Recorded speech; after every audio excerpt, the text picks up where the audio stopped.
Is an 8 for a cap rate good? Well, there's a lot of confusion over what cap rate is and how do I know if that's good or bad? Is it better to be higher or to be lower?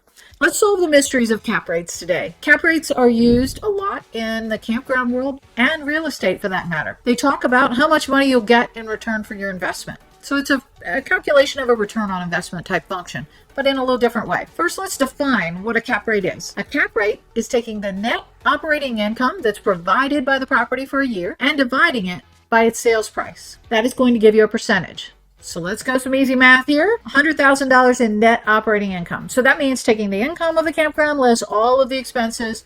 What would the take home be for the owner? So let's assume that's $100,000. And that park is for sale for $1 million. All right, so let's go back to our formula. Take $100,000 divided by $1 million, and that is 0.1 or a 10% cap rate, a 10.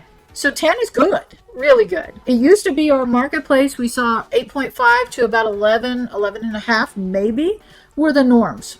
With interest rates as high as they are today, you're going to find those cap rates coming down.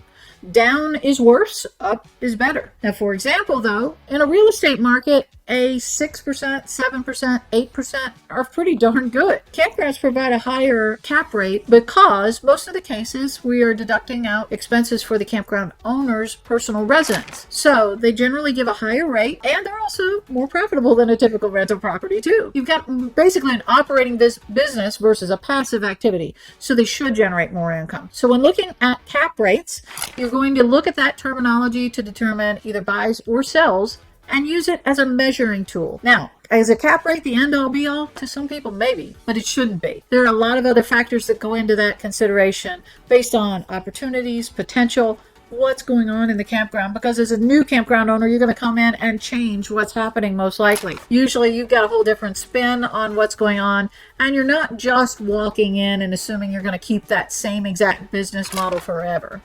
So take a look at your cap rates. I hope this helps you understand it a little better. One last time for review, a cap rate is the net operating income divided by the sales price. Hope that makes life easier for you.